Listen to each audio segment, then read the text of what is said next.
आनंदाच्या सहलीवर विरजण घालणारी घटना अलिबाग येथील नागाव येथे घडली असून या दुर्घटनेमध्ये 6 वर्षीय चिमुकल्याचा स्विमिंग पूलमध्ये बुडून दुर्दैवी मृत्यू झाला।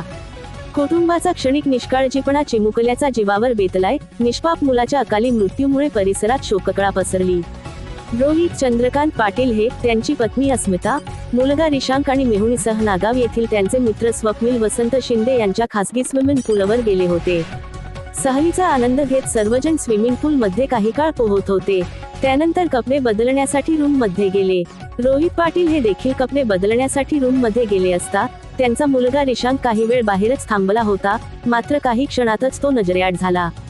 कपडे बदलून बाहेर आले असता रोहित पाटील यांनी आपल्या मुलाचा शोध घेतला असता तो कुठेच दिसून आला नाही।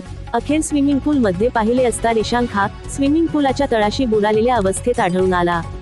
घटनेचे गांभीर्य लक्षात घेता त्याला स्विमिंग पूल मधून बाहेर काढून जिल्हा रुग्णालय अलिबाग येथे उपचारासाठी दाखल करण्यात आले। मात्र सुमारे 4:15च्या सुमारास वैद्यकीय अधिकाऱ्यांनी त्याला तपासून मृत घोषित केले। या घटनेमुळे पाटील कुटुंबावर दुःखाचा डोंगर कोसळला असून नागाव परिसर हादरलाय।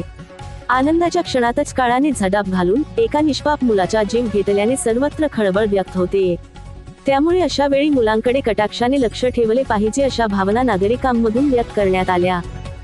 अशा प्रकारच्या नवनवीन व्हिडिओ आणि चालू घडामोडी पाहण्यासाठी TV7 मराठी महाराष्ट्र न्यूज या चॅनेलला लाईक, शेअर आणि सबस्क्राईब करा।